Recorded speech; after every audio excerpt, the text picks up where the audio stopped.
ಎಲ್ಲ ವಿಷಯಗಳನ್ನ ಕೇಳಿಸ್ಕೊಂಡಂಥ ಸಾರಿಗೆ ಸಚಿವರು ಆ 7% ಮೇಲೆ ಸಚಿವರು ಮುಂದಕ್ಕೆ ಬರಲೇ ಇಲ್ಲ. ಅವ್ರು ನಮಗೇನು ಹೇಳ್ತಾ ಇದ್ದಾರೆ ಅಂದರೆ ನೀವೊಂದು ಹೆಜ್ಜೆ ಮುಂದೆ ಬನ್ನಿ, ನೀವೊಂದು ಹೆಜ್ಜೆ ಮುಂದೆ ಬನ್ನಿ ಅಂತ. ಇವ್ರು 7%ಗೆ ಸ್ಟಿಕ್ಕನ್ ಆಗ್ಬಿಟ್ಟು 7% ಮೇಲೆ ಹೇಳಲಿಕ್ಕೆ ರೆಡಿ ಇಲ್ಲ. ಅವರು ಮುಂದೆ ಇನ್ನೊಂದೇನಾದ್ರು ಹೇಳ್ತಾರೆ ಅಂತಂದರೆ ಹೇಳಕ್ಕೆ ರೆಡಿ ಇಲ್ಲ. 2024ರಿಂದ ವೇತನ ಪರಿಷ್ಕರಣೆ ಆಗಲೇಬೇಕು, ಈ 38 ತಿಂಗಳ ಹಿಂಬಾಕಿಯನ್ನು ಒಂದೇ ಕಂತಲ್ಲಿ ಕೊಡಬೇಕು. ಈ ಡಿಮ್ಯಾಂಡಿಂದ ನಾವು 1 ಇಂಚು ಸಹ ಹಿಂದೆ ಸರಿದಿಲ್ಲ. ನಿನ್ನೆ ನೀವು ಏನು KSRTC ಸೆಂಟ್ರಲ್ ಆಫೀಸ್ ಮುಂದೆ ನಡೆದಂಥ ಏನು ಒಂದು ಸಂದರ್ಭ ಕೃತ್ಯ ಮಾಡಿದ್ದೀರಾ, ಇದು ಖಂಡನೀಯ, ಅದು ಗೂಂಡಾ ವರ್ತನೆ ಅಂತ ನಾನು ಹೇಳಲಿಕ್ಕೆ ಬಯಸ್ತಿದ್ದೇನೆ. ದಯವಿಟ್ಟು ನೀವು ಯಾರಿಗೆ ನಿಮ್ಗೆ ಏನು ಸೋಷಿಯಲ್ ಮೀಡಿಯಾದಲ್ಲಿ ಜಂಟಿ ಕ್ರಿಯಾ ಸಮಿತಿಯಲ್ಲಿ ಗೊಂದಲ ಇದೆಯಂತೆ, ಅವರೇನೋ ಹಂಗಂದ್ರಂತೆ, ಎಲ್ಲ ಯಾವುದೂ ಇಲ್ಲ. ಜಂಟಿ ಕ್ರಿಯಾ ಸಮಿತಿಯ ಮುಖಂಡರುಗಳು ಎಲ್ಲರೂ ಒಗ್ಗಟ್ಟಾಗಿದ್ದೀವಿ. ಒಗ್ಗಟ್ಟಾಗಿರೋದಕ್ಕೆ ನಮ್ಮ ಮುಷ್ಕರ ನೋಟಿಸನ್ನು ನಾವು ಕೊಟ್ಟಿರ್ತಕ್ಕಂಥದ್ದು. ಒಗ್ಗಟ್ಟಾಗಿದ್ದೀವಿ ಅನ್ನೋದಕ್ಕೆ ಮುಷ್ಕರ ನೋಟಿಸಲ್ಲಿ ಎಲ್ಲರೂ ಸಹ ಸಹಿ ಮಾಡಿರ್ತಕ್ಕಂಥದ್ದು. ನಮಸ್ಕಾರ ನನ್ನ ಆತ್ಮೀಯ ಸಾರಿಗೆ ಸ್ನೇಹಿತರೆ, ನಾನು ರಮ ಮಾತಾಡ್ತಾ ಇದ್ದೀನಿ ಮತ್ತು ನಮ್ಮ ಸಾರಿಗೆಯ TV ಎಲ್ಲ ವೀಕ್ಷಕರೇ, ಇವತ್ತಿನ ವಿಡಿಯೋ ಉದ್ದೇಶ ಏನಪ್ಪ ಅಂದರೆ, ನಿನ್ನೆ KSRTCಯ ಸೆಂಟ್ರಲ್ ಆಫೀಸ್ ಕೇಂದ್ರ ಕಚೇರಿಯಲ್ಲಿ ಸಾರಿಗೆ ಸಚಿವರನ್ನು ಒಳಗೊಂಡಂತೆ ಒಂದು ಮಹತ್ವವಾದಂಥ ಸಭೆ ನಡೀತು. ಆ ಸಭೆಯ ವಿಚಾರಗಳನ್ನ ತಮ್ಮ ಗಮನಕ್ಕೆ ತರಬೇಕು ಅಂತೇಳಿ ಈ ಒಂದು ವಿಡಿಯೋವನ್ನು ಮಾಡ್ತಾಯಿದ್ದೀನಿ. ಸ್ನೇಹಿತರೆ, ಮೊದಲನೇದಾಗಿ ಸಾರಿಗೆ ಸಚಿವರ ಅಧ್ಯಕ್ಷತೆ ನಡೆದ ಸಭೆಯಲ್ಲಿ KSRTCಯ MD ಸಾಹೇಬರು ಸಭೆಗೆ ಎಲ್ಲರನ್ನು ಸ್ವಾಗತ ಕೋರಿ ಸಭೆಗೆ ವಿಷಯವನ್ನು ಮಂಡಿಸಿದ್ರು. ಮತ್ತು ಅವರು ಏನು ಕಳೆದ ಸಭೆ 17ನೇ ತಾರೀಕು ಸಭೆಯಲ್ಲಿ ಏನೆಲ್ಲ ಚರ್ಚೆ ಆಗಿತ್ತು ಅನ್ನೋ ವಿಚಾರಗಳನ್ನ ಹೇಳಿದ್ರು. ನಂತರ ಸಾರಿಗೆ ಸಚಿವರು ಜಂಟಿ ಕ್ರಿಯಾ ಸಮಿತಿಯ ಮುಖಂಡರುಗಳು ತಮ್ಮ ಅಭಿಪ್ರಾಯಗಳನ್ನ ಹೇಳಿ ನಿಮ್ಮ ಬೇಡಿಕೆಗಳ ಬಗ್ಗೆ ಪ್ರಸ್ತಾಪ ಮಾಡಿ ಅಂತ ಹೇಳಿದಾಗ, ನಮ್ಮ ಜಂಟಿ ಕ್ರಿಯಾ ಸಮಿತಿಯ ಸಂಚಾಲಕರಾದಂಥ ದೇವರಾಜೆ ಅರಸು ಅವರು ವಿಷಯವನ್ನು ಮಂಡಿಸಿ ನಮ್ಮ ಏನು ಪ್ರಮುಖ ಬೇಡಿಕೆಗಳಿದ್ದಾವೆ ಆ ಬೇಡಿಕೆಗಳ ಈಡೇರಿಸಲೇಬೇಕು ಅಂತೇಳಿ ಅವರು ಒತ್ತಾಯವನ್ನು ಮಾಡಿದ್ರು. 1/1/2024ರಿಂದ ವೇತನ ಪರಿಷ್ಕರಣೆ ಆಗಲೇಬೇಕು, ಮತ್ತು ನಾವೇನು 25% ವೇತನವನ್ನು ಹೆಚ್ಚಳವನ್ನು ಕೇಳಿದ್ದೀವಿ ಅದನ್ನು ನೀಡಲೇಬೇಕು, ಮತ್ತು 38 ತಿಂಗಳ ಹಿಂಬಾಕಿಯನ್ನು ನೀವು ದಯವಿಟ್ಟು ಕೊಡಲೇಬೇಕು. ಈಗಾಗಲೇ 26 ತಿಂಗಳ ಹಿಂಬಾಕಿಯನ್ನು ಕೊಡ್ತೀವಿ ಅಂತೇಳಿ ಸರ್ಕಾರ ಒಪ್ಪಿದೆ, ಆದರೆ ಇನ್ನೂ 12 ತಿಂಗಳ ಹಿಂಬಾಕಿಯನ್ನು ನೀವು ಕೊಡಲೇಬೇಕು. 4 ನಿಗಮಗಳಿಗೂ ಸಹ ಅದನ್ನು ಹಂಚಿಕೆ ಮಾಡುವ ಮೂಲಕ ಅದನ್ನು ಕೊಡಿ. ನೀವು ಕೊಟ್ಟಿಲ್ಲ ಅಂತಂದರೆ ನಿವೃತ್ತಿಯಾಗಿರ್ತಕ್ಕಂಥ ನೌಕರರಿಗೆ ಅನ್ಯಾಯ ಆಗುತ್ತೆ ಅನ್ನೋ ವಿಚಾರವನ್ನು ಪ್ರಸ್ತಾಪ ಮಾಡಿದ್ರು. ಮತ್ತು ಇಂಕ್ರಿಮೆಂಟು, ಇವತ್ತೇನು ಸರ್ಕಾರಿ ನೌಕರಿಗೂ ನಮಗೂ ಏನು ಇಂಕ್ರಿಮೆಂಟ್ ವ್ಯತ್ಯಾಸ ಇದೆ ಆ ವಿಷಯವನ್ನು ಸಹ ಪ್ರಸ್ತಾಪ ಮಾಡಿದ್ರು. ಅವರಿಗೆ 650 ರೂಪಾಯಿ ಇಂಕ್ರಿಮೆಂಟ್ ಇದ್ದರೆ ನಮಗೆ ಸ್ಟಾರ್ಟಿಂಗ್ 240 ರೂಪಾಯಿ ಇಂಕ್ರಿಮೆಂಟ್ ಇದೆ, ಅಜಗಜಾಂತರ ವ್ಯತ್ಯಾಸ ಇದೆ. 2012ರಿಂದ ಇಂಕ್ರಿಮೆಂಟ್ ಸ್ಲ್ಯಾಬ್ ಹೆಚ್ಚಳ ಆಗಿಲ್ಲ ಅನ್ನೋ ವಿಷಯವನ್ನು ಸಹ ಅವರು ಪ್ರಸ್ತಾಪ ಮಾಡಿದ್ರು. ಮತ್ತು ಇನ್ನೊಂದು ಬಹುತೇಕ ವಿಚಾರವಾಗಿ ಸರ್ಕಾರಿ ನೌಕರು ನಮಗಿರ್ತಕ್ಕಂಥ ವ್ಯತ್ಯಾಸವನ್ನು ಸಹ ಏನು 40-45% ವ್ಯತ್ಯಾಸ ಇದೆ ಅದನ್ನು ಸಹ ಪ್ರಸ್ತಾಪ ಮಾಡಿದ್ರು. ಆದರೆ ಎಲ್ಲ ವಿಷಯಗಳನ್ನ ಸಾರಿಗೆ ಸಚಿವರು ಗಮನದಲ್ಲಿಟ್ಟುಕೊಂಡು, ಮತ್ತು ನಮ್ಮ ವಿಜಯ ಭಾಸ್ಕರು ಸಹ ಯಾಕೆ ನಾವು ಇಷ್ಟೊಂದು 25% ಕೇಳಲಿಕ್ಕೆ ಕಾರಣ ಏನು, ಇವತ್ತಿನ ಪರಿಸ್ಥಿತಿ ಏನಾಗಿದೆ, ಮತ್ತು ಇವತ್ತು ಬೆಲೆ ಏರಿಕೆ ಯುದ್ಧ ಸ್ಟಾರ್ಟ್ ಆದಮೇಲೆ ಯಾವ ರೀತಿ ಬೆಲೆ ಏರಿಕೆಗಳಾಗಿದ್ದಾವೆ, ನೌಕರು ಯಾವ ರೀತಿ ಕಷ್ಟಪಡ್ತಾ ಇದ್ದಾರೆ, ಶಕ್ತಿ ಯೋಜನೆಯಿಂದ ಸರ್ಕಾರಕ್ಕೆ ಏನೆಲ್ಲ ಲಾಭ ಆಗಿದೆ, ನೌಕರು ಏನು ನಷ್ಟವನ್ನು ಅನುಭವಿಸ್ತಾ ಇದ್ದಾರೆ, ಹಲವಾರು ಎಲ್ಲ ವಿಚಾರಗಳನ್ನು ಸಂಕ್ಷಿಪ್ತವಾಗಿ ಸಾರಿಗೆ ಸಚಿವರ ಗಮನಕ್ಕೆ ತರುವಂಥ ಕೆಲಸವನ್ನು ಜಂಟಿ ಕ್ರಿಯಾ ಸಮಿತಿಯ ಮುಖಂಡರುಗಳು ಮಾಡಿದ್ರು. ಆದರೆ ಎಲ್ಲ ವಿಷಯಗಳನ್ನ ಕೇಳಿಸ್ಕೊಂಡಂಥ ಸಾರಿಗೆ ಸಚಿವರು ಅವರು ಕಳೆದ ಮೀಟಿಂಗ್ನಲ್ಲಿ ನಮ್ಮ 4 ನಿಗಮ MDಗಳು ಸೇರಿ ತಮಗೆ 7% ಕೊಡ್ತೀವಿ ಅಂತ ಹೇಳಿದ್ದಾರೆ. ಅದು 4 ನಿಗಮಗಳ ಆರ್ಥಿಕ ಪರಿಸ್ಥಿತಿಗಳನ್ನು ಅವಲೋಕನ ಮಾಡಿ ಅವರು ಇವತ್ತೇನು ನಷ್ಟದಲ್ಲಿ ನಿಗಮಗಳು ನಡೀತಾ ಇದ್ದಾವೆ ಅವೆಲ್ಲ ವಿಷಯಗಳನ್ನು ಅವಲೋಕನ ಮಾಡಿ ಅವರು 7% ಕೊಡ್ತೀವಿ ಅಂತಕ್ಕಂಥ ವಿಚಾರವನ್ನು ಸಚಿವರೇ ಪ್ರಸ್ತಾಪ ಮಾಡಿದ್ರು. ಆ 7% ಮೇಲೆ ಸಚಿವರು ಮುಂದಕ್ಕೆ ಬರಲೇ ಇಲ್ಲ. ಅವ್ರು ನಮಗೇನು ಹೇಳ್ತಾ ಇದ್ದಾರೆ ಅಂದರೆ ನೀವೊಂದು ಹೆಜ್ಜೆ ಮುಂದೆ ಬನ್ನಿ, ನೀವೊಂದು ಹೆಜ್ಜೆ ಮುಂದೆ ಬನ್ನಿ ಅಂತ. ಇವ್ರು 7%ಗೆ ಸ್ಟಿಕ್ಕನ್ ಆಗ್ಬಿಟ್ಟು 7% ಮೇಲೆ ಹೇಳಲಿಕ್ಕೆ ರೆಡಿ ಇಲ್ಲ. ಅವರು ಮುಂದೆ ಇನ್ನೊಂದೇನಾದ್ರು ಹೇಳ್ತಾರೆ ಅಂತಂದರೆ ಹೇಳಕ್ಕೆ ರೆಡಿ ಇಲ್ಲ.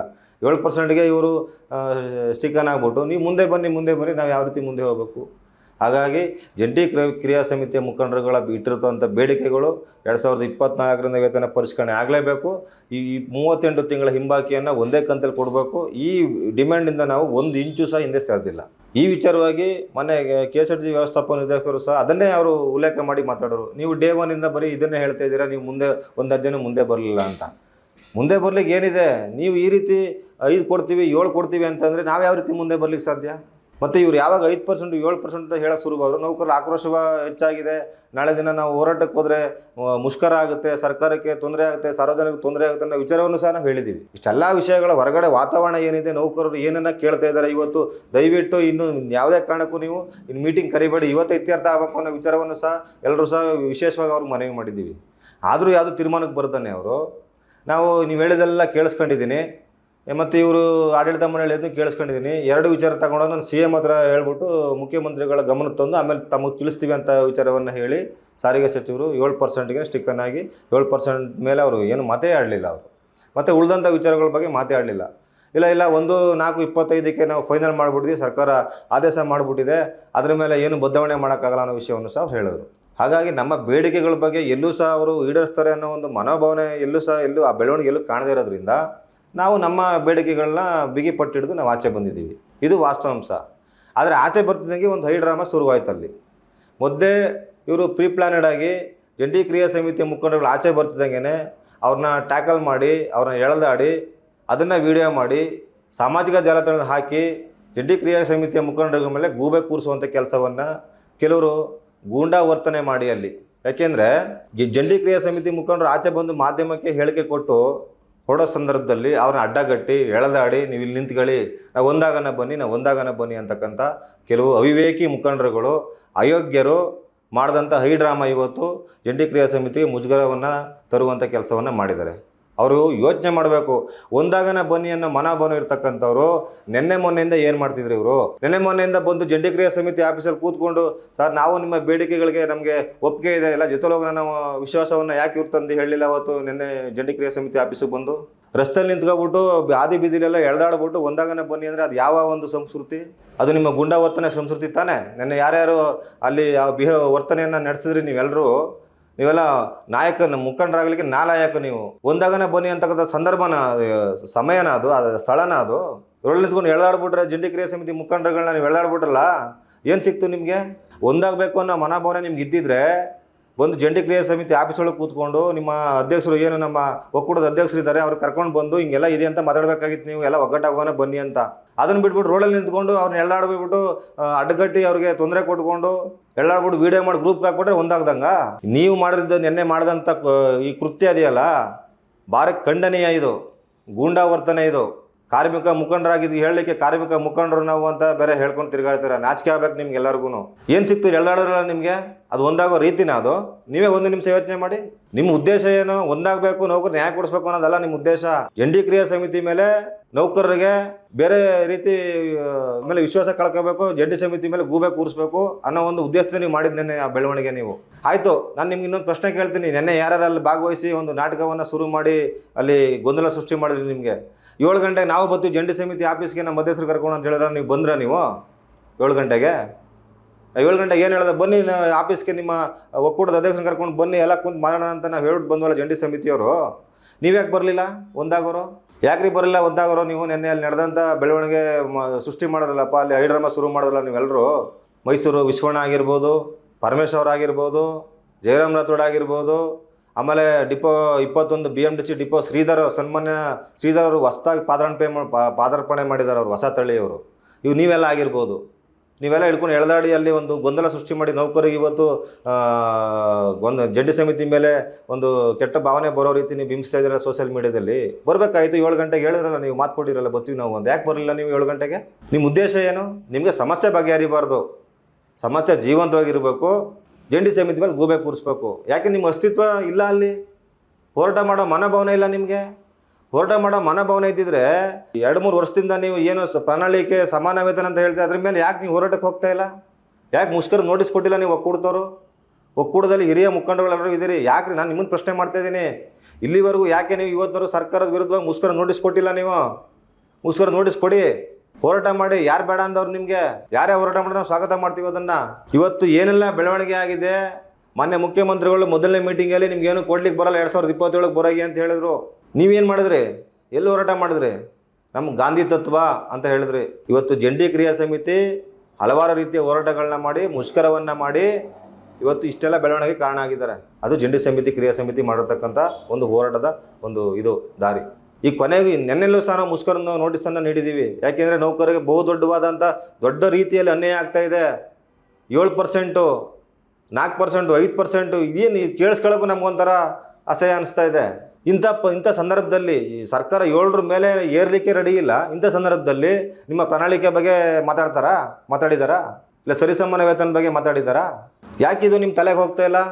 7% ಕೊಡ್ಲಿಕ್ಕೆ ಆಗಲ್ಲ ಕೊಡೋಕ್ಕೂ ನಮಗೆ ಶಕ್ತಿ ಇಲ್ಲ ಅಂತಕ್ಕಂಥ ಹೇಳೋ ಒಂದು ಮ್ಯಾನೇಜ್ಮೆಂಟ್ ಮುಂದೆ ಸರ್ಕಾರ ನಿಮ್ಮ ಸರಿಸಮಾನ ಪ್ರಣಾಳಿಕೆ ಬಗ್ಗೆ ಮಾತಾಡಿದೆ ಇವತ್ತಿನವರೆಗೂ. ನೀವು ಎದೆ ಮುಟ್ಕೊಂಡು ಹೇಳ್ರಿ ರೀ ಒಕ್ಕೂಟದ ಅಧ್ಯಕ್ಷರೇ, ದಯವಿಟ್ಟು ಹೇಳಿ. ಇವತ್ತಿನವರೆಗೂ ನಿಮ್ಮ ಅಜೆಂಡಾಗಳ ಬಗ್ಗೆ ಸರ್ಕಾರ ಇವತ್ತು ಚರ್ಚೆ ಮಾಡಿದೆಯಾ? ಎಲ್ಲರೂ ಒಂದು ಮೀಟಿಂಗಲ್ಲಿ ನಿಮ್ಮ ಅಜೆಂಡದ ಬಗ್ಗೆ ಚರ್ಚೆ ಮಾಡಿ ನೋಟಿಸ್ ಹಾಕಿ. ಇವತ್ತು ಎಷ್ಟು ಸರ್ಕಾರದಿಂದ ನೋಟಿಸ್ ಬಂದಿದೆ, ಮೀಟಿಂಗ್ಗಳು ನೋಟಿಸು. ಆ ಮೀಟಿಂಗ್ಗಳು ನೋಟಿಸಲ್ಲಿ ಎಲ್ಲರೂ ಚೆಕ್ ಮಾಡಿ ದಯವಿಟ್ಟು ಆ ಮೀಟಿಂಗ್ ನೋಟಿಸಲ್ಲಿ ವೇತನ ಪರಿಷ್ಕರಣೆ ವಿಚಾರವನ್ನು ಒಳಗೊಂಡಂತೆ ಚರ್ಚೆ ಅಂತ ಇದೆಯೇ ಹೊರತು ಎಲ್ಲೂ ಸಹ ಸರಿಸಮಾನ ವೇತನದ ಬಗ್ಗೆ ಚರ್ಚೆ ಅಂತಿಲ್ಲ, ಎಲ್ಲೂ ಸಹ ಪ್ರಣಾಳಿಕೆ ಬಗ್ಗೆ ಚರ್ಚೆ ಅಂತಿಲ್ಲ. ಇವತ್ತು ಅಷ್ಟು ಮೀಟಿಂಗು ಜಂಟಿ ಕ್ರಿಯಾ ಸಮಿತಿಯ ಬೇಡಿಕೆಗಳ ಮೇಲೆ ಚರ್ಚೆ ಆಗಿದೆ ಹೊರತು ಒಕ್ಕೂಟದ ಬೇಡಿಕೆಗಳ ಬಗ್ಗೆ ಎಲ್ಲೂ ಚರ್ಚೆ ಆಗಿಲ್ಲ.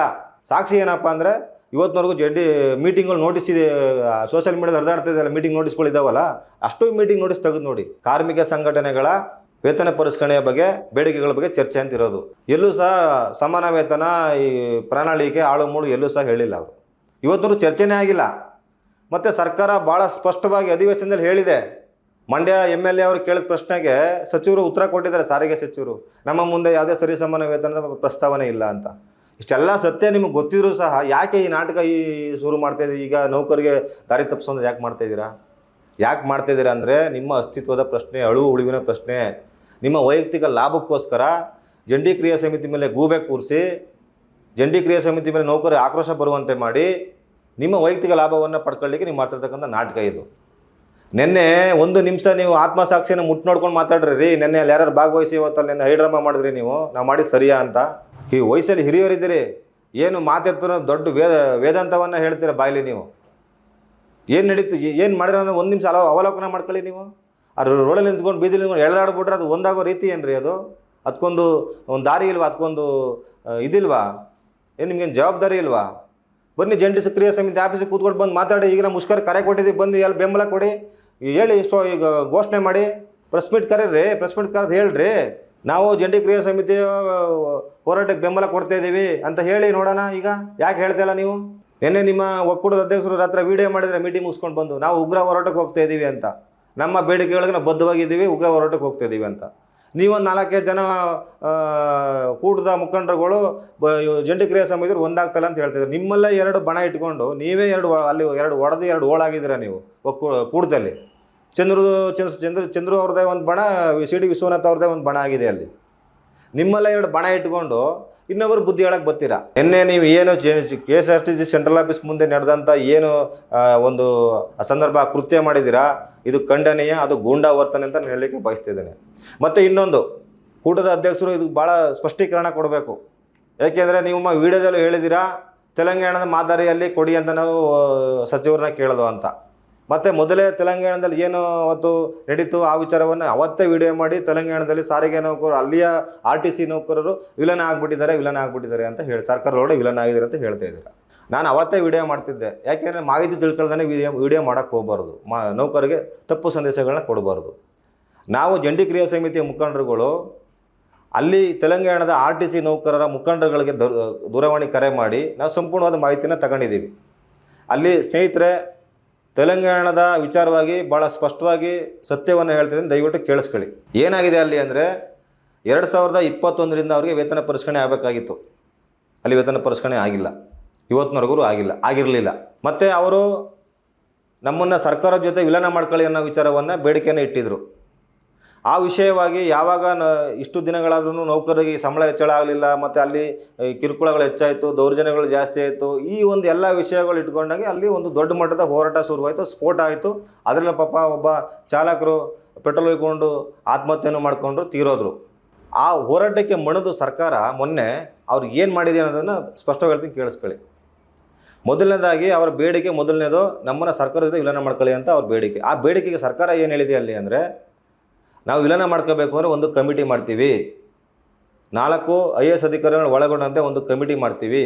ಆ ಕಮಿಟಿಯ ವರದಿ ಬಂದ ಮೇಲೆ ಆ ವರದಿಯನ್ನು ನಾವು ಪರಿಶೀಲನೆ ಮಾಡಿ ನಿಗಮಗಳ ಆರ್ಥಿಕ ಪರಿಸ್ಥಿತಿಯ ಬಗ್ಗೆ ಚರ್ಚೆ ಮಾಡಿ ನಾವು ವಿಲನ ಮಾಡ್ಕೊಳ್ಳೋದ್ರ ಬಗ್ಗೆ ನಿಮ್ಗೆ ತಿಳಿಸ್ತೀವಿ ಅಂತಕ್ಕಂಥ ಒಂದು ಆಶ್ವಾಸನೆಯನ್ನು ಕೊಟ್ಟಿದ್ದಾರೆ. ನಂಬರ್ 1. ಎರಡನೇದು, ವೇತನ ಹೆಚ್ಚಳ ವಿಚಾರದಲ್ಲಿ 11% ವೇತನವನ್ನು ಹೆಚ್ಚಳ ಮಾಡಿ ತೆಲಂಗಾಣ ನೌಕರರಿಗೆ 11%, ಬೇಕಾದ್ರೆ ಚೆಕ್ ಮಾಡ್ಕೊಳ್ಳಿ, 11% ವೇತನವನ್ನು ಹೆಚ್ಚಳ ಮಾಡಿ ಅವ್ರಿಗೆ ಪರಿಷ್ಕರಣೆಯನ್ನು ಮಾಡಿ ಆದೇಶವನ್ನು ಮಾಡಿದ್ದಾರೆ, ಲಿಖಿತ ರೂಪದಲ್ಲಿ ಕೊಟ್ಟಿದ್ದಾರೆ. ಮತ್ತು ಉಳಿದಂಥ ಫಿಟ್ಮೆಂಟು, ಇನ್ನೂ ಅವ್ರದ್ದು ಕಿರುಕುಳಗಳು, ಚುನಾವಣೆ, ಮತ್ತೊಂದು ಏನೇನೋ ಎಲ್ಲವನ್ನು ಸಹ ನಾವು ಆಮೇಲೆ ಚರ್ಚೆ ಮಾಡೋಣ ಅಂಥೇಳಿ ಸದ್ಯಕ್ಕೆ ಅಲ್ಲಿಯ ಸರ್ಕಾರ ಈ ಮುಷ್ಕರದ ಬಿಸಿಯಿಂದ, ಈ ಮುಷ್ಕರದ ಒಂದು ಒತ್ತಡದಿಂದ, ಬೀಸದೊಂಡೆಯಿಂದ ತಪ್ಪಿಸ್ಕೊಳ್ಳಿಕ್ಕೋಸ್ಕರ ನಮಗೆ ಹೆಂಗೆ 2020ರಲ್ಲಿ ಇದೇ ಯಡಿಯೂರಪ್ಪ ಅವರು, ಲಕ್ಷ್ಮಣ ಸವದಿ ಅವರು 9 ಬೇಡಿಕೆಯನ್ನು ಈಡೇರಿಸ್ತೀವಿ ಅಂತ ಹೇಳಿ ನಮಗೆ ಒಂದು ಪತ್ರವನ್ನು ಕೊಟ್ಟು ಮೂಗಿಗೆ ತುಪ್ಪವನ್ನು ಸವರಿ ನಮ್ಗೆ ಕಳಿಸಿದ್ರು. ಅದೇ ರೀತಿ ತೆಲಂಗಾಣದಲ್ಲಿ ಅಲ್ಲಿಯೇ ಮುಖಂಡರುಗಳು ಮಾಡಿದ್ದಾರೆ. ನಾವೇನು ಮಾಡಿದ್ರು 2020ರಲ್ಲಿ ಯಡಿಯೂರಪ್ಪನ ಮತ್ತು ಲಕ್ಷ್ಮಣ ಸವದಿ ಅವರು 9 ಬೇಡಿಕೆ ಈಡೇರಿಸ್ತೀವಿ ಅಂತ ಹೇಳಿ ಒಂದು ಪತ್ರ ಕೊಟ್ಟರು ನಮಗೆ. ಅದರಲ್ಲಿ ಕೊನೆಯಲ್ಲಿ ಸೇರಿಸಿದ್ರು 6ನೇ ವೇತನ ಆಯೋಗ ರಚನೆ ಮಾಡಿ ನಾವು 4 ನಿಗಮಗಳ ಆರ್ಥಿಕ ಪರಿಸ್ಥಿತಿಯನ್ನು ಗಣನೆಗೆ ತಗೊಂಡು ಆಮೇಲೆ ನಾವು ಮಾಡ್ತೀವಿ ಅಂತ ಹೇಳಿದರು. ನಾವೇನು ಮಾಡಿದ್ವು, ಯಡಿಯೂರಪ್ಪ ಅವ್ರು ನಮ್ಗೆ 6ನೇ ವೇತನ ಜಾರಿ ಮಾಡ್ತಾರೆ ಅಂತ ಹೇಳಿ ಎಲ್ಲರೂ ಸೇರಿಕೊಂಡು ಯಡಿಯೂರಪ್ಪ ಅವ್ರಿಗೆ ಮತ್ತು ಲಕ್ಷ್ಮಣ ಸವದಿ ಅವರಿಗೆ ಹಾಲಾಭಿಷೇಕ ಮಾಡೋದು. ತೆಲಂಗಾಣದಲ್ಲಿ ವಿಲನ ಮಾಡ್ಕೊಳ್ತೀವಿ, ಕಮಿಟಿ ವರದಿ ಆಧರಿಸಿ ನಾವು ಮಾಡ್ಕೊಳ್ತೀವಿ ಅನ್ನೋ ವಿಚಾರನ ಹೇಳಿದ ತಕ್ಷಣ 11% ವೇತನ ಹೆಚ್ಚಳ ಮಾಡಿದ ತಕ್ಷಣ ಅಲ್ಲಿ ರೇವಂತ್ ರೆಡ್ಡಿ ಅವರಿಗೆ, ಮುಖ್ಯಮಂತ್ರಿಗಳಿಗೆ ಹಾಲಾಭಿಷೇಕ ಮಾಡಿದ್ದಾರೆ. ಅವ್ರಿಗೂ ಸಹ ಮೂಗ್ ಮೇಲೆ ತುಪ್ಪ ಸವರಿದ್ದಾರೆ ತೆಲಂಗಾಣದಲ್ಲೂ. ಈ ವಾಸ್ತವಾಂಶವನ್ನು ಯಾಕಪ್ಪ ಚಂದ್ರು ಅವರೇ ನೀವು ನೌಕರಿಗೆ ಹೇಳಲಿಲ್ಲ? ಅಲ್ಲಿ ಮುಖಂಡರುಗಳ ಹತ್ರ ಮಾಹಿತಿ ತಗೊಂಡು ಯಾಕೆ ನೀನು ಹೇಳಲಿಲ್ಲ ಈ ಸತ್ಯವನ್ನು? ನಾವು ಅಲ್ಲಿಯ ಮುಖಂಡರುಗಳು ಕೇಳಿದ್ದೀವಿ, ಅಲ್ಲಿ ಸಭೆ ನಡವಳಿ ಏನಾಗಿದೆ ಅದೊಂದು ಕಾಪಿ ಕೊಡಿ ಅಂತ. ಅದು ಬರುತ್ತೆ, ಇವತ್ತು ನಾಳೆ ಬರುತ್ತೆ. ಬಂದಾಗ ಅದನ್ನು ನಿಮಗೆ ವಾಟ್ಸಪ್ ಮೂಲಕ ತಲುಪಿಸ್ತೀವಿ. ಇದು ವಾಸ್ತವಾಂಶ ತೆಲಂಗಾಣ ನಡೆದಿರ್ತಕ್ಕಂಥದ್ದು. ಈ ವಿಷಯವನ್ನು ಮರೆಮಾಚಿ ಚಂದ್ರು ಅವರು ಅಲ್ಲಿ ವಿಲನ್ ಆಗೋಗ್ಬಿಟ್ಟಿದೆ, ಪಕ್ಕದ ರಾಜ್ಯದಲ್ಲಿ ವಿಲನ್ ಆಗಿದೆ, ಕೇರಳದಲ್ಲಿ ಆಗ್ಬಿಟ್ಟಿದೆ, ತಮಿಳಲ್ಲಿ ಆಗ್ಬಿಟ್ಟಿದೆ, ನಾವು ಹಿಂಗೆ ಇದ್ದೀವಿ. ಎಲ್ಲಿ ಗಂಟ ಸುಳ್ಳನ್ನು ಹೇಳ್ತೀಯಪ್ಪ ನೀನು? 2020ರಿಂದ ಶುರು ಮಾಡಿ ಸುಳ್ಳು ಇವತ್ತಿನವರೆಗೂ ನಿಂತಿಲ್ಲ ನಿನ್ನಿಂದ. ಆಮೇಲೆ ನಮ್ಮ ನೌಕರರು ಯಾಕೆ ಇವರ ಸುಳ್ಳುಗಳಿಗೆ ನೀವು ಮಾರಾಟ ಆಗ್ತಾಯಿದ್ದೀರಾ? ಯಾಕೆ ಇಷ್ಟು ಬೇಗ ಸುಳ್ಳುಗಳನ್ನು ನಂಬ್ತಾ ಇದ್ದೀರಾ? ಏನೇ ವಿಚಾರ ವಿಮರ್ಶೆ ಮಾಡಿ ಚರ್ಚೆಗೆ ಒಳಪಡಿಸಿ ಯಾಕೆ ನೀವು ಏನೋ ಸೋಷಿಯಲ್ ಮೀಡಿಯಾದ ಯಾರೋ ಒಬ್ರು ಏನು ಹೇಳೋರಂತ ತೆಲಂಗಾಣದಲ್ಲಿ ಆಗೋಯ್ತಂತೆ. ತೆಲಂಗಾಣದಲ್ಲಿ ಇಷ್ಟೇ ಆಗಿರೋದು, ಮೂಗು ತುಪ್ಪ ಸವರಿ ಒಂದು ನಮಗೆ ಹೆಂಗೆ ಭರವಸೆ ನೋಟಿಸನ್ನು ಬೇಡಿಕೆಗಳ ಪತ್ರವನ್ನು ಕೊಟ್ಟಿರೋ 9ನ ಹಂಗೆ ಅವ್ರಿಗೂ ಸಹ ಕೊಟ್ಟು ಕಳಿಸೋರೆ ತೆಲಂಗಾಣ ಸರ್ಕಾರ. ಒಂದು ಕಮಿಟಿ ರಚನೆ ಮಾಡಿದ್ರು. ನಮಗೆ ಹೆಂಗೆ 1 ಮ್ಯಾನ್ ಕಮಿಟಿ ರಚನೆ ಮಾಡಿದ್ರು BJP ಸರ್ಕಾರ, ಹಂಗೆ ಅವ್ರಿಗೂ ಒಂದು ಕಮಿಟಿ ರಚನೆ ಮಾಡಿ ವರದಿ ಆಧರಿಸಿ ನಿಮಗೆ ಬೇಡಿಕೆ ಈಡೇರಿಸ್ತೀವಿ ಅಂತ ಹೇಳಿದ್ದಾರೆ. ಯಡಿಯೂರಪ್ಪ ರಚನೆ ಮಾಡಿದ ಕಮಿಟಿ, ಅದರಿಂದ ನಮ್ಗೆ ನ್ಯಾಯ ಸಿಗ್ತಾ? ಯೋಚನೆ ಮಾಡಿ ನೀವು.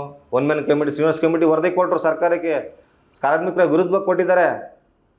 ಖಾಸಗೀಕರಣ ಮಾಡಿ ಅಂತ ಹೇಳಿದ್ದಾರೆ. ಅದರಲ್ಲಿ ಅಲ್ಲಿವರೆಗೂ ನೀವು ತಾಳ್ಮೆಯಿಂದ ಕಾಯಬೇಕಲ್ಲ. RTC ನೌಕರರದು ಆಚೆ ಬರೋವರೆಗೂ ಏನೂ ತಿಳ್ಕೊಳ್ಳೋದೇ ಬಂದು ನೌಕರರಿಗೆ ದಾರಿ ತಪ್ಪಿಸುವಂಥ ಹೇಳಿಕೆಗಳನ್ನ ಕೊಟ್ಬಿಡೋದು ಮೊನ್ನೆ ಚಂದ್ರು ಅವರು ಮತ್ತು ಅವರ ಜೊತೆ ಇರ್ತಕ್ಕಂಥ ಮುಖಂಡರುಗಳು. ಎಲ್ಲಿವರೆಗೂ ಇದು ನಡೀತಾ? ಎಲ್ಲಿವರೆಗೂ ನೌಕರನ ದಾರಿ ತಪ್ಪಿಸ್ತೀರಾ ನೀವು?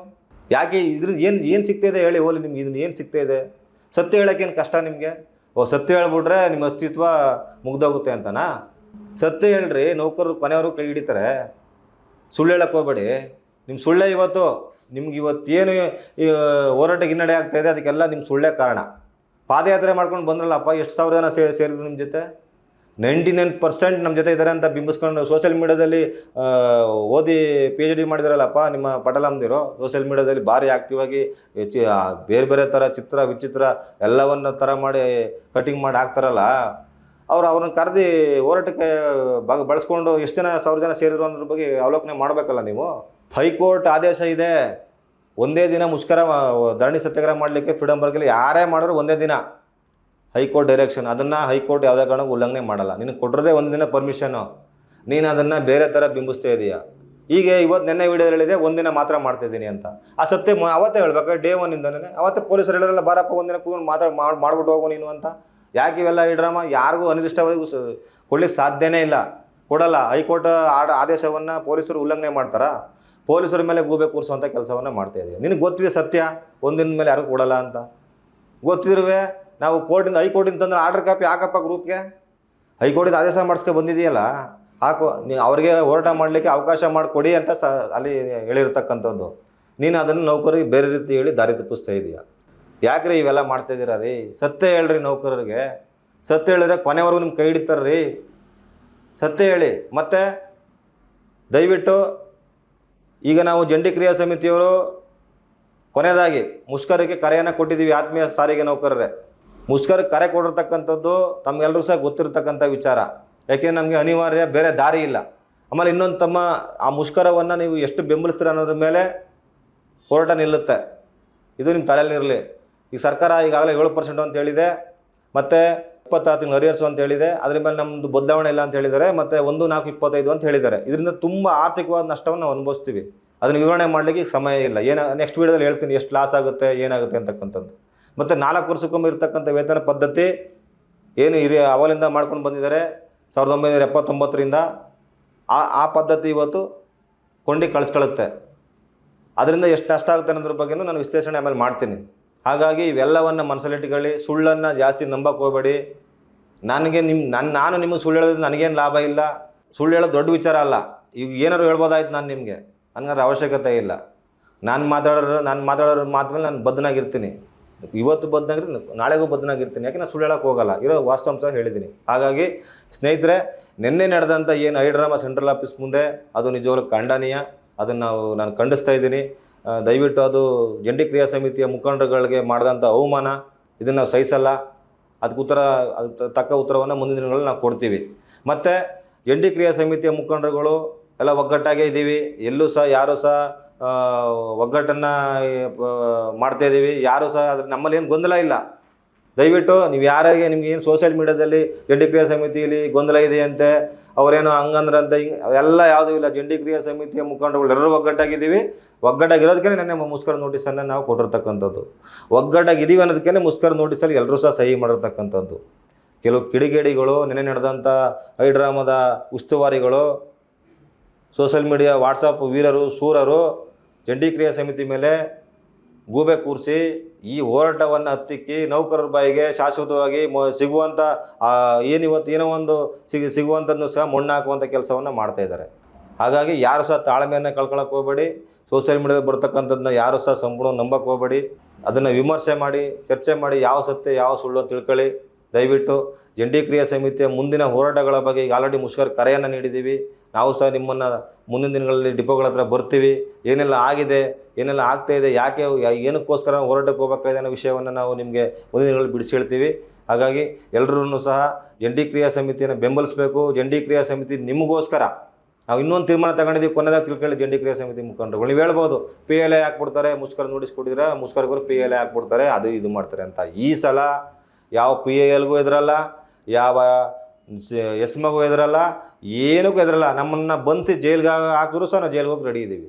ಇದು ನಮ್ಮ ತೀರ್ಮಾನ, ಜಂಟಿ ಕ್ರಿಯಾ ಸಮಿತಿಯ ಎಲ್ಲ ಮುಖಂಡರುಗಳ ತೀರ್ಮಾನ ಇದು. ನಮ್ಮನ್ನು ತಗೊಂಡೋಗಿ ಇವರು ಯರವಾಡ ಜೈಲ್ಗೆ ಹಾಕ್ತಾರೋ, ಬಳ್ಳಾರಿ ಜೈಲ್ಗೆ ಹಾಕ್ತಾರೋ, ಗಡೀಪಾರು ಮಾಡ್ತಾರೋ ಮಾಡಲಿ, ನಾವು ಮುಷ್ಕರಕ್ಕೆ ಹೋಗವ್ರೆ. ಯಾಕೆಂದರೆ ನೌಕರರಿಗೆ ಆಗ್ತಿರ್ತಕ್ಕ ಸರ್ಕಾರ ಮಾಡೋಕ್ಕೆ ಹೊರಟಿರ್ತಕ್ಕಂಥ ದೊಡ್ಡ ಮಟ್ಟದ ಅನ್ಯಾಯವನ್ನು ನಾವು ಸಹಿಸೋಕ್ಕೆ ರೆಡಿ ಇಲ್ಲ ಜಂಟಿ ಕ್ರಿಯಾ ಸಮಿತಿ ಮುಖಂಡರುಗಳು. ಹಾಗಾಗಿ ನಿಮ್ಮ ಜೊತೆ, ನಿಮ್ಮ ಬೆನ್ನಿಗೆ ನಾವು ಇದ್ದೀವಿ, ನಿಮ್ಮ ಜೊತೆ ನಾವು ಇದ್ದೀವಿ. ನೀವು ನಮಗೆ ಎಷ್ಟು ಗಟ್ಟಿಯಾಗಿ ನಮ್ಮ ಜೊತೆ ನಿಲ್ತೀರಾ ಅಷ್ಟು ಬೇಗ ನಮ್ಮ ಬೇಡಿಕೆಗಳು ಇರ್ತವೆ. ನಾವು ನಿಮಗೋಸ್ಕರ ಈ ಸಲ ತೀರ್ಮಾನ ಮಾಡಿದ್ದೀವಿ. ಯಾರೇ PIL ಆಗಲಿ, ಏನೇ ಕುತಂತ್ರ ಮಾಡಿದ್ರು ಸಹ ನಾವು ಜೈಲಿಗೆ ಹೋದ್ರೂ ಪರವಾಗಿಲ್ಲ, ಗಡೀಪಾರಾದ್ರೂ ಪರವಾಗಿಲ್ಲ, ನಾವು ಹೋರಾಟ ಮಾಡೋರೆ. ಆದರೆ ನೀವು ಒಕ್ಕರಳಾಗಿ ಒಗ್ಗಟ್ಟಿನಿಂದ ಜಂಟಿ ಕ್ರಿಯಾ ಸಮಿತಿ ಜೊತೆ ನಿಲ್ಲಬೇಕು. ನೀವು ನಿಂತಾಗ ಮಾತ್ರ ಇದು ಸಾಧ್ಯ ಅಂತ ಹೇಳ್ತಾ, ನಿಮ್ಮ ಹಿತವನ್ನು ಕಾಪಾಡೋದೇ ಜಂಟಿ ಸಮಿತಿಯ ಉದ್ದೇಶ. ಬೇರೆ ಯಾವುದೋ ಸುಳ್ಳು ಪೊಳ್ಳುಗಳಿಗೆ ನೀವು ಆಶ್ವಾಸನೆ ಅವಕಾಶ ಮಾಡಿಕೊಡ್ದೇ ನಿಮ್ಮ ಏನಿದ್ರು ನೀವು ಜಂಟಿ ಕ್ರಿಯಾ ಸಮಿತಿ ಏನು ಚಟುವಟಿಕೆಗಳನ್ನ ಮಾಡ್ತಾ ಇದನ್ನು ಗಮನಿಸಿ ಜಂಟಿ ಕ್ರಿಯಾ ಸಮಿತಿಯನ್ನು ಬೆಂಬಲಿಸಬೇಕು ಅಂತ ಹೇಳ್ತಾ, ನಮ್ಮ ಹೋರಾಟದ ಮೇಲೆ ನಮಗೆ ನಂಬಿಕೆ ಇದೆ, ನಮಗೆ ನ್ಯಾಯ ಸಿಗುತ್ತೆ ಅಂತಕ್ಕಂಥ ಮಾತನ್ನು ಹೇಳ್ತಾ ನಾನು ಮಾತನ್ನು ಮುಗಿಸ್ತಾ ಇದ್ದೀನಿ. ಸಾರಿಗೆ TVಯ ನಮ್ಮ ಧನಂಜಯ ಅವರು ಹಲವಾರು ಇತ್ತೀಚಿನ ಒಂದು 2-3 ವರ್ಷಗಳಿಂದ ನಮ್ಮ ಸಾರಿಗೆ ನೌಕರರಿಗೆ ಒಂದು ಒಳ್ಳೊಳ್ಳೆ ವಿಷಯಗಳನ್ನು ತಿಳಿಸುವಂಥ ಕೆಲಸವನ್ನು ಮಾಡ್ತಾ ಇದ್ದಾರೆ. ಮತ್ತು ಏನು ಚರ್ಚೆಗಳಾಗ್ತಾಯಿದೆ, ಎಲ್ಲ ಸಭೆಗಳ ವಿಚಾರದಲ್ಲಿ ಏನೆಲ್ಲ ಆಯ್ತಾ ಇದೆ, ಸರ್ಕಾರ ಏನು ಮಾಡ್ತಾಯಿದೆ, ಮುಖಂಡರುಗಳು ಏನು ಮಾಡ್ತಾಯಿದ್ದಾರೆ, ನೌಕರರ ಹಿತದೃಷ್ಟಿಯನ್ನು ಅವ್ರು ಇಟ್ಕೊಂಡು ಸಾರಿಗೆ TV ಮೂಲಕ ನಿಮಗೆಲ್ಲರೂ ಸಹ ಸಂದೇಶಗಳನ್ನ ತಿಳಿಸ್ತಾ ಇದ್ದಾರೆ. ಹಾಗಾಗಿ ಅವರಿಗೆ ನಾನು ಸಹ ವೈಯಕ್ತಿಕ ಧನ್ಯವಾದನ ಹೇಳ್ತೀನಿ. ಮತ್ತು ಈ ಸಾರಿಗೆ TVಯನ್ನು ತಾವೆಲ್ಲರೂ ಸಹ ಬೆಂಬಲಿಸಬೇಕು, ಅವ್ರನ್ನ ಬೆಳೆಸಬೇಕು. ಯಾಕೆಂದರೆ ಇಂಥ ಸಣ್ಣ ಪುಟ್ಟ ಮಾಧ್ಯಮಗಳು ನಮ್ಮ ಜೊತೆ ಇರೋದಕ್ಕೇ ಇವತ್ತು ಸಾರಿಗೆ ನೌಕರರಿಗೆ ಒಂದು ನ್ಯಾಯ ಸಿಗುವಂಥ ಕೆಲಸ ಆಗ್ತಾಯಿದೆ. ಹಾಗಾಗಿ ಸಾರಿಗೆ TVಯನ್ನು ಬೆಂಬಲಿಸಿ, ಸಬ್ಸ್ಕ್ರೈಬ್ ಮಾಡಿ ಮತ್ತು ಅವ್ರನ್ನ ಆಶೀರ್ವಾದ ಮಾಡಿ ಅಂತ ಈ ಮೂಲಕ ಕೇಳ್ಕೊಳ್ತಾ ಇದ್ದೀನಿ.